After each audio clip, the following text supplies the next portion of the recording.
Hello good morning everybody. ಈಗ ನಾನು numbers ENK level 1 numbers ಥೀಮಲ್ಲಿ ಸ್ಟೋರಿ ಸ್ಟೆಪ್ಸ್ ಹೇಗೆ ಮಾಡೋದನ್ನು ಎಕ್ಸ್ಪ್ಲೇನ್ ಮಾಡಿದೆ. ಸೊ ಇಲ್ಲಿ ಬರ್ತಕ್ಕಂಥ story Toto at the fair ಕಾಣ್ತಾ ಇದೆಯಲ್ವಾ.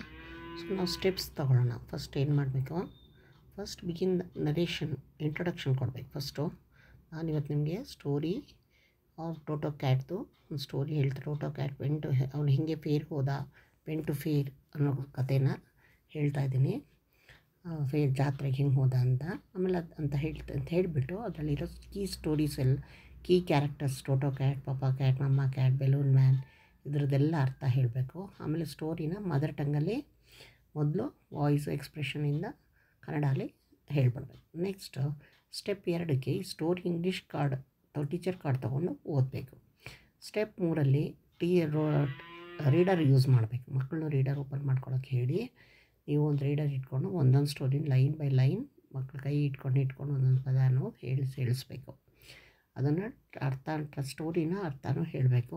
ಒಂದೊಂದು ಲೈನ್ ಅರ್ಥ ಮದರ್ ಟಂಗಲ್ಲಿ ಹೇಳಿಬಿಟ್ಟು ಕೀವರ್ಡ್ಸ್ನು ಹೇಳಿಕೊಂಡು ಅಲ್ಲಿ ಆ್ಯಕ್ಷನ್ಸ್ ಇರೋ ಪಿಕ್ಚರ್ಸ್ ತೋರಿಸ್ಕೊಂಡು ಅವರು ಆ ಸೆಂಟೆನ್ಸಸ್ನ ಬೈ ಹಾರ್ಟ್ ಮಾಡಿಸ್ಬೇಕು. ಚೆನ್ನಾಗಿ ಹೇಳೋ ಹಾಗೆ ಹೇಳಬೇಕು. ಆಮೇಲೆ ಹೇಳ್ತಾ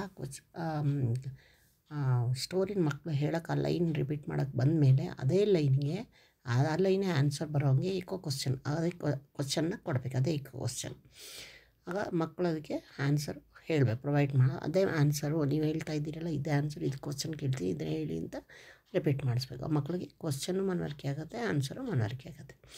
ನೆಕ್ಸ್ಟ್ ಸ್ಟೆಪ್ 4ಗೆ ಮೀನಿಂಗ್ ಕೀವರ್ಡ್ಸ್ ಮದರ್ ಟಂಗಲ್ಲೆಲ್ಲ ಹೇಳಿದ್ಮೇಲೆ ಆ ಸೈಟ್ ವರ್ಡ್ಸ್ನ ತೋರಿಸ್ಕೋಬೇಕು. ಆಮೇಲೆ ನೋಡ್ತಾ ಹೇಳೋವಾಗ ಹಾಗೆ ಸೈಟ್ ವರ್ಡ್ಸ್ನ ತೋರಿಸಿ ಅದರ ಮೀನಿಂಗ್ ಹೇಳಬೇಕು. ಬೇರ್ ಅಂದರೆ ಎಲ್ಲಿ, ದೇರ್ ಅಂದರೆ ಅಲ್ಲಿ, ಆರ್, ಅಂಡರ್, ಮೆನಿ, ಓನ್ಲಿ, ಇದನ್ನೆಲ್ಲ ಸೈಟ್ ವರ್ಡ್ಸ್ನು ನೋಡಿದ ತಕ್ಷಣ ಮಕ್ಕಳು ಹೇಳೋ ಥರ ಅವ್ರಿಗೆ ಪ್ರಾಕ್ಟೀಸ್ ಮಾಡಿಸ್ಬೇಕು, ಹೇಳಬೇಕು. ಆಮೇಲೆ ಅರ್ಥ ಮಕ್ಕಳಿಗೆ ಹೇಳ್ಕೊಡ್ಬೇಕು.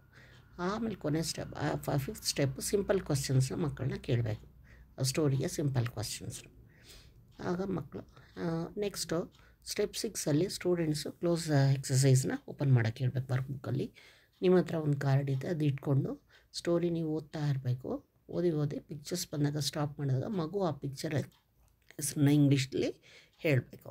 ಆಮೇಲೆ ಇದನ್ನು ಪ್ರಾಕ್ಟೀಸ್ ಮಾಡಬೇಕು. ಆಮೇಲೆ ಸ್ಟೋರಿನ ಮಕ್ಕಳು ಕೆಲವು ಚಿಲ್ಡ್ರನ್ಸ್ನ story fill in the words for the pictures, ಅದನ್ನು ಆ ಪಿಕ್ಚರ್ ಬಂದಾಗ ಮಕ್ಕಳು ಕತೆ ಆ ವರ್ಡ್ ಹೇಳಬೇಕು. ಇದು final step. This is about story. First week step 1 and 2, second week 3rd and 4th step, 3ನೇ week 5th and 6th step, 4ನೇ week 6th and 7th step, 6th and 7th step. ಇದು close activity. ನೋಡಿ ಇಲ್ಲಿ Toto cat was in the fair with mamma cat and papa cat. ಈ ಥರ ಮಕ್ಕಳು ಹೇಳಬೇಕು. ಆ ಸ್ಟೋರಿ ಬಂದಿರುತ್ತಲ್ಲ, ಕಲ್ತಿರ್ತಾರಲ್ಲ, ಸೊ ಪಿಕ್ಚರ್ಸ್ ಬಂದಾಗ ನೀವು ಸ್ಟಾಪ್ ಮಾಡಿದಾಗ ಅವರು